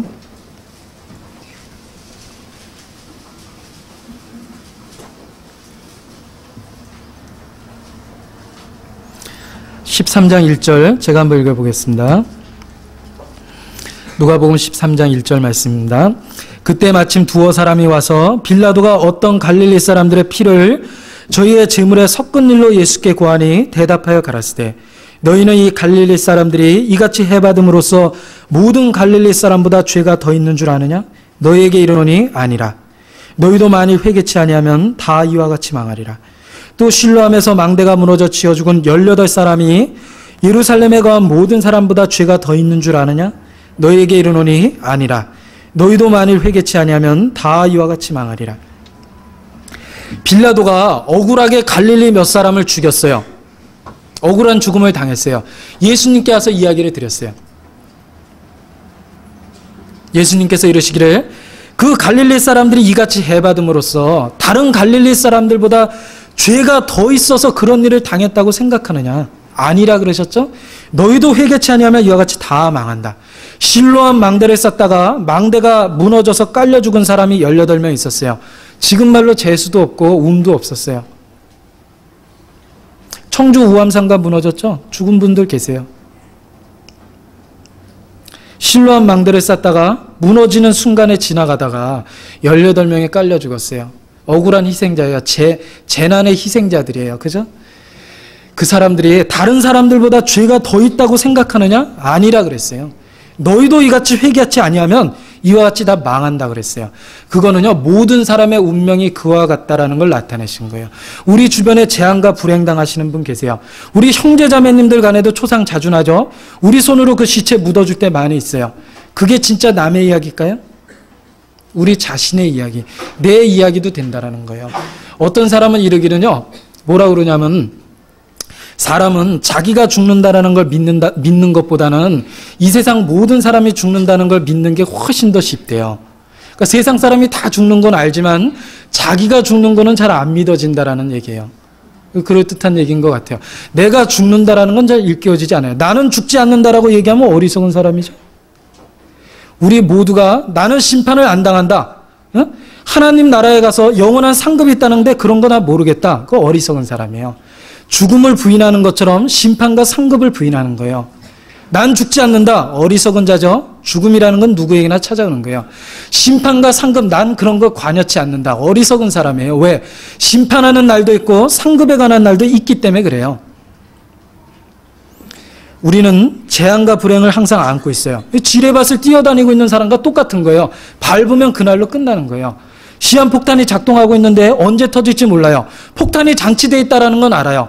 그 빌딩에서 바쁘다고 일해야 될까요? 빨리 짐 싸서 나가는 게 지혜예요. 언제 터질지 모르는 거죠. 우리가 살아가는 인생이라는 게 그런 거예요. 오늘 밤이라도 하나님은 내 영혼을 부르실 수 있는데 나는 이 세상에 앉아서 여러 날을 생각해요. 여러 해 산다고 생각하죠? 내가 오늘과 같이 하나님과 상관없이 무익하게 산다면 신뢰한 망대가 무너질 때 깔려 죽은 18사람이나 억울하게 빌라도의 손에 죽은 그 사람들의 피나 그 사람들의 운명이나 나나 똑같이 될 수 있다는 거예요. 오늘 내게 재앙과 불행이 닥칠 수도 있다는 거예요. 너희도 회개치 아니하면 이와 같이 다 망한다. 우리가요, 진짜 인생의 연함, 성경 말씀대로요, 인생의 연함을 안다면요, 지혜의 마음이 생겨요. 주여 나의 종말과 나의 연함의 어담을 알게 하소서 그랬죠?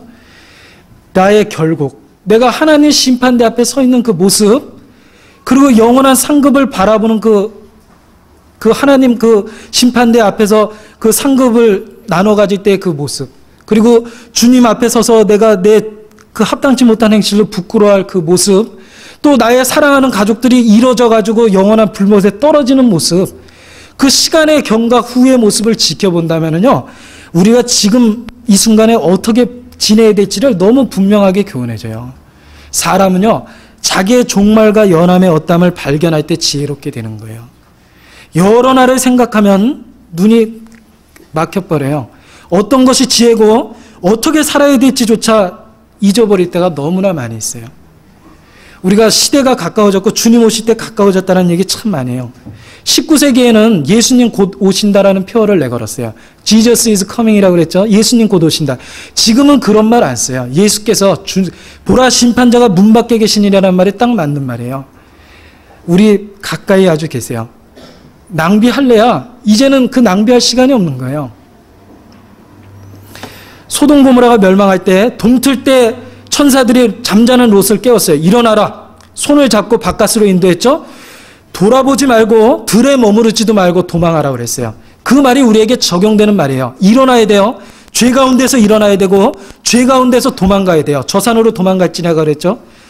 죄 가운데서 도망가야 되고, 그리고 돌아보면 안 되는 거예요. 롯의 철을 기억하라 그랬죠.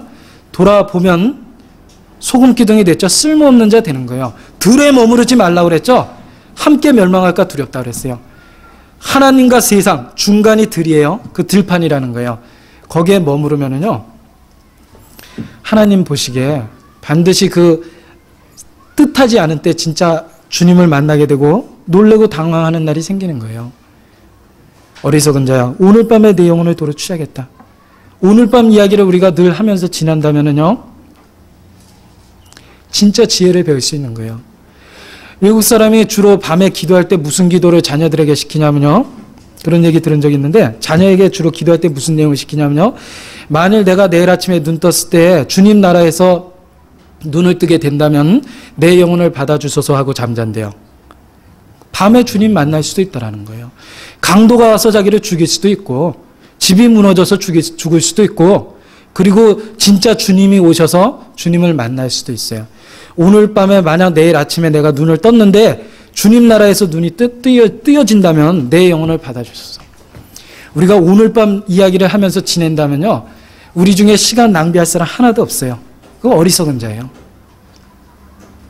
그러니까 결국은요, 우리가 하루하루를 주님과 동행하고 하루하루를 계획 세워서 살아가는 게 옳은 거예요. 성경의 인생을 꿈과 같다고 그랬죠. 내가 깰 때의 주의 형상으로 만족한다. 인생은 꿈처럼 지나간다고 돼 있어요. 꿈은 잠깐이죠. 깨면은 끝나는 거예요. 꿈과 같이 지나가는 거예요. 사람은 그 인생의 날이 꿈과 같고 아침에 돋는 풀과 같다 그랬어요. 그것은 바람이 불면 없어지죠. 꿈도 깨면 없어지는 거예요. 그래서 철로역정이라는 그 존 버년이 쓴 신앙 소설 있죠. 거기에 보면 그 철로역정의 첫 시작이 어떻게 시작되냐면요. 내가 광야를 걷다가 동굴을 보고 그 동굴에 들어가서 잠을 청했는데 꿈을 꾸었다라고 그러면서 철로역정이 시작되죠. 철로역정 끝에 보면은요, 그때 내가 꿈에서 깨어났다 하면서 철로역정이 끝나요. 인생이라는 걸요, 꿈에다 비유한 거예요. 성경에도 인생을 꿈에 비유한 얘기 참 많이 있죠. 그래서 악인이 잘 되는 것도요, 꿈속에서 먹고 마시는 것과 똑같다고 그랬어요. 그 실제로 먹고 마시고 노는 게 아니에요.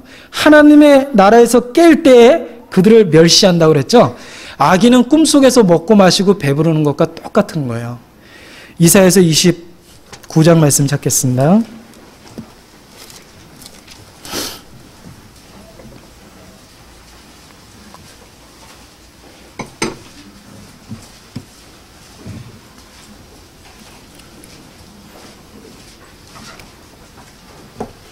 이사야서 29장 8절입니다.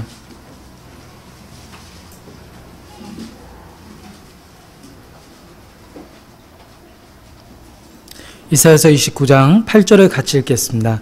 줄인 자가 꿈에 먹었을지라도 깨면 그 속은 여전히 비고 목마른 자가 꿈에 마셨을지라도 깨면 곤비하여 그 속에 갈증이 있는 것 같이 시온산을 치는 열방의 무리가 그와 같으리라.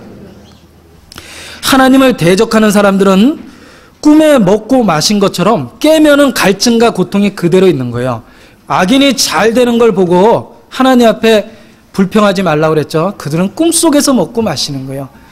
우리가 진짜 내 인생이 험악하고 살아가기 힘들다고 얘기할지 모르지만요, 그거는 꿈과 같은 거예요. 내가 깰 때 주의 영상으로 만족하리다. 하나님 나라에서 깨면은 진짜 인생이 시작되는 거예요. 그리고 우리는 이 꿈속에서 주님을 위해서 어떤 일을 하면 영원한 세계에 그걸 상급으로 바꿔주신다고 돼 있어요. 진짜 부유한 사람은요, 하나님께 대하여 부유한 자가 진짜 부자라는 거예요. 그래서 고린도후서 6장에 보면 너희가 가난한 자 같으나 실상은 부유한 자요, 너희가 아무것도 가지지 않은 자 같으나 실상은 모든 것을 가진 자라 그랬어요. 우리의 보기에 가난해 보이고 아무것도 없는 사람처럼 보일 수 있지만 하나님께 대하여 부유하다면 실상은 모든 걸 가진 자예요. 우리 눈에 부자처럼 보이는 사람이 있어요. 하나님 보시기엔 가난하고 불쌍한 사람이에요. 나는 부자라 부유하여 부족한 것이 없다. 하나님께서는 이르시기되 네 가난한 것과 벌거벗은 것과 네 공고한 것을 내가 알지 못한다 그랬죠. 나는 부자라고 이야기해도 하나님 보시기에 실상은 가난한 사람 많이 있고, 우리 보기에 초라해 보이고 가난한 사람도요, 하나님 보시기에 부유한 자 참으로 많이 있고요. 우리가 그 주님 나라에서 그 꿈이 깨지면은 우리의 실제 모습을 보게 되는 거예요. 우리 중에 가난한 자로 발견될 자도 있고 진짜 부유한 자로 발견될 자도 있어요. 자, 그런데 성경은 우리가 어떻게 살아야 될지를 너무나 분명하게 교훈해줘요. 모든 성경은 하나님의 감동으로 된 것으로 교훈과 책망과 바르게 함과 의로 교육하기에 유익하다고 그랬죠. 말씀은요, 우리 양심 열어놓으면 틀림없이 우리의 마음을 비춰주고 어떻게 살아가는 것이 지혜라는 건지 분명히 알게 해줘요. 성경 말씀이 애매하나요? 그렇지 않아요. 이것이 정론이 너는 이리로 행하라. 어떻게 살아야 될지는 너무나 분명한 거예요. 마음은 원이로되 육신이 약하다 그랬죠. 하나님께 도와달라고 기도해야 돼요. 내가 진짜 주님 뜻대로 살고 싶은데 육신이 약합니다. 도와주소서 하면 도와주신다는 약속이 돼 있어요. 그래서 기도하는 거예요. 우리는 약하고 말씀대로 살아가기 위해서는 하나님의 능력이 필요해요. 기도하면 그렇게 살 수 있도록 도와주세요. 그 유대인들을 광야에서 인도하실 때 밤에는 불기둥, 낮에는 구름기둥으로 인도하셨죠. 우리에게도 똑같은 거예요. 하나님 우리 가까이 계세요. 내가 너희를 고와 같이 버려두지 않는다 그랬죠. 보라, 세상 끝날까지 내가 너희와 항상 함께 있으리라. 진짜 우리와 함께 하시는 거예요. 내가 믿음 가운데 그걸 발견하고 기도하는 가운데 의지한다면 가까이 계시는 그런 하나님의 능력을 참으로 발견할 수 있다고 생각합니다. 또, 자, 그런데 불행한 것은 아무리 이야기하고 아무리 말씀 들어도 너희가 내 교훈을 듣고 멸시하고 내 말을 네 뒤로 던졌다라는 표현 있죠? 듣고 잊어버리면 그 아무 소용이 없어요. 똑같은 말씀 듣고 가룟 유다는 3년 만에 예수님 팔아먹었어요. 똑같은 말씀 듣고 베드로는 예수님을 위해서 못 박아 거꾸로 못 박혀 죽었어요. 똑같은 얘기 들었는데 가룟 유다가 됐고 하나는 베드로가 됐어요. 내 마음이 어떠냐에 따른 문제예요. 우리를 교훈하는 말씀은 똑같이 듣는 거예요. 어떤 사람은 교훈을 듣고 책망을 듣고 돌이켜요. 내가 책망을 듣고 돌이키라 그랬죠. 훈계를 굳게 잡아 놓치지 말고 지키라. 이것이 내 생명이라 그랬어요. 말씀을 듣고 꽉 잡으면은요 생명이 되는 거예요. 듣고 저버리면은 가룟 유다도 되는 거예요. 말씀 다 듣고 저버릴 수 있어요. 그런 사람 많이 있어요. 누가복음 16장 14절 말씀 보겠습니다.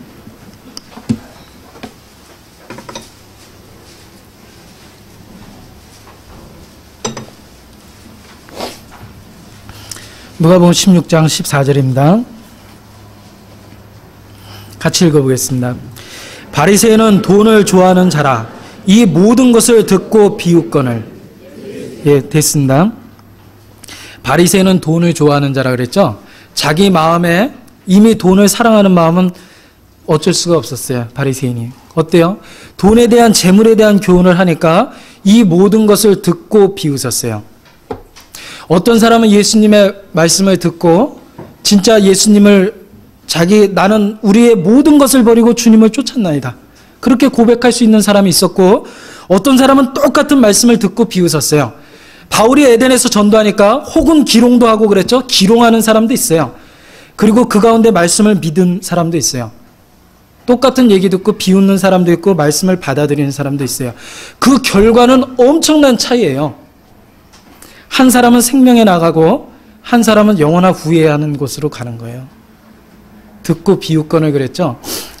역대하 30장 말씀에서도 하나 읽어보겠습니다. 역대하 30장 10절 말씀을 찾겠습니다.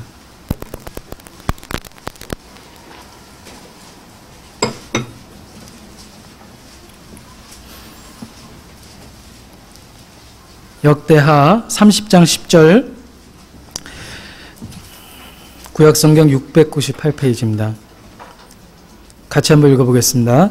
보발군이 에브라임과 므낫세 지방 각성에 두루 다녀 스불론까지 이르렀으나 사람들이 저희를 조롱하며 비웃었더라.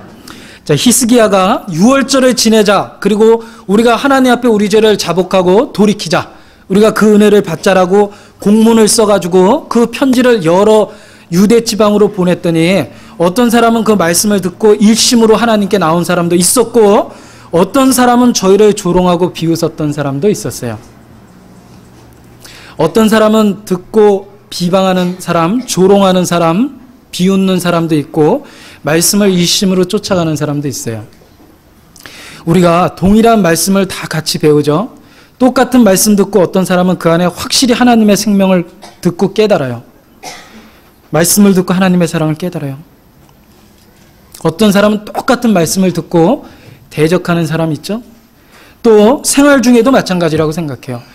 하나님 뜻과 우리가 마땅히 어떻게 살아야 될 것이 말씀 가운데 분명히 나타나는데 어떤 사람은 그 말씀을 듣고 변화돼요. 말씀대로 살아가려고 그래요. 훈계를 굳게 잡아 놓치지 말고 지키라고 그랬죠. 진짜 그 말씀을 굳게 잡고 말씀에 붙잡힌 바 되어 말씀대로 살아가려고 그래요. 그 두 사람, 이 세상에 살 때는요 별 차이가 없어 보여요. 그렇죠? 내가 주님 말씀에 순종하나 순종치 않으나 이 세상의 시각으로 보면은요 별 차이가 없는 거예요. 그래서 너희가 만일 금생뿐이면 너희가 세상에서 제일 불쌍하다고 그랬죠. 이 세상의 눈으로 보면은요 별 차이가 없어요. 그러나 금생뿐이 아니라고 돼 있어요.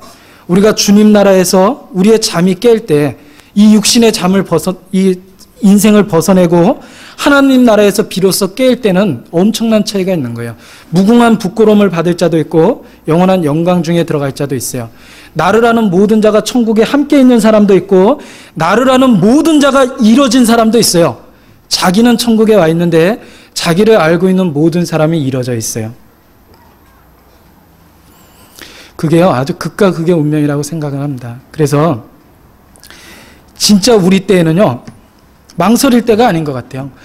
너희가 어느 때까지 머뭇머뭇하겠느냐 그랬죠? 이제는 머뭇머뭇할 때가 아니에요. 여호와가 하나님은 그를 섬기고 바알이 신이면 그를 섬기라 그랬죠? 세상을 섬길 건지 하나님을 섬길 건지 결단을 내려야 될 때예요. 이제는요, 더 이상 지체할 때가 아니에요. 산으로 도망하고 돌아보지도 말고 들에 머무르지도 말라고 그랬죠? 이제는 도망가는 때예요. 하나님의 진노가 내려오고 있고 소돔과 고모라의 유황불이 내려오듯이 하나님의 심판은 다가오고 있어요. 지금은요, 누워있을 때가 아니라 일어나 도망갈 때예요. 죄로부터 도망가고 우리 앞에 보이는 그 영원한 소망, 그걸 향해 달려가는 그 때가 바로 지금 우리가 보내고 있는 이 하루하루가 바로 그러한 때라고 생각을 합니다. 같이 기도하시겠습니다.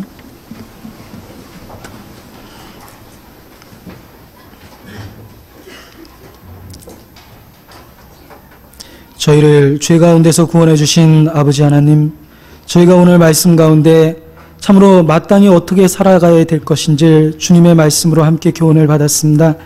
이 세상 헛되고 정하지 않은 그 재물에 마음을 빼앗기지 아니하고 오직 우리의 소망을 하나님께 두고 살기를 간절히 바라고 원합니다. 저희의 마음속에 그러한 소원을 더욱 불같이 일으켜 주시고 주님 말씀 가운데 살아갈 수 있도록 저희의 연약하고 부족한 모든 것들 주님 은혜 가운데 참으로 부탁드립니다. 환난 날에 나를 부르라 말씀하신 주님, 우리가 지금 참으로 환난 가운데 거해 있고 많은 죄가 저희를 유혹하고 있습니다.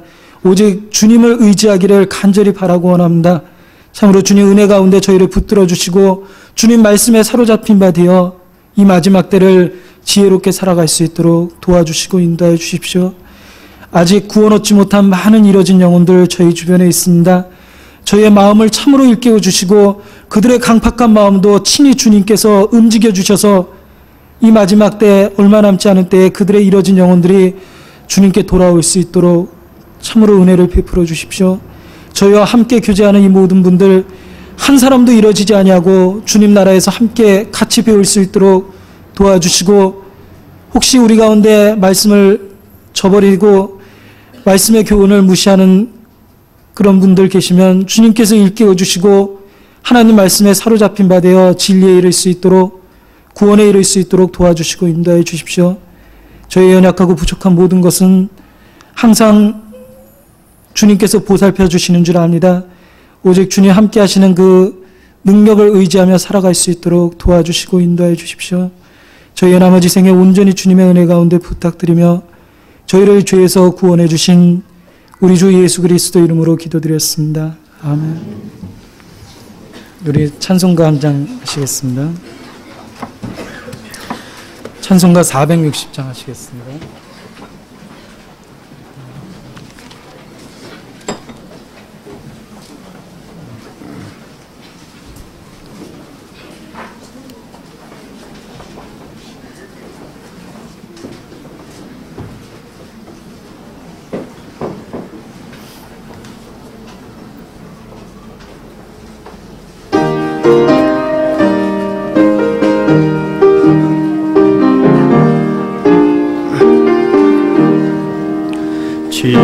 지금까지 지내온 것 주의 크신 은혜라. 한이 없는 주의 사랑 어디로 말하랴. 자나깨나 주의 손이 항상 살펴주시고 모든 일을 주 안에서 형통하게 하시네. 몸도 맘도 연약하나 쓰임받아 살았네. 울보도 슬프시는 주의 은혜 족하다. 사랑